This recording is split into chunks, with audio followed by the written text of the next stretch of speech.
ये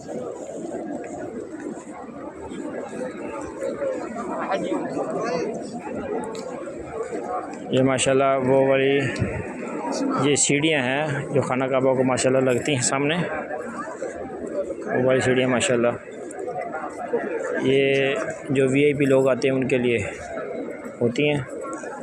खाना काबा का जब दरवाज़ा खुलता है तब ये जो है ना माशाल्लाह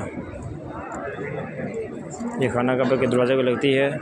आज अल्हम्दुलिल्लाह खाना काबा को गुस्ल दिया जाएगा हर के गुलाब से माशाल्लाह।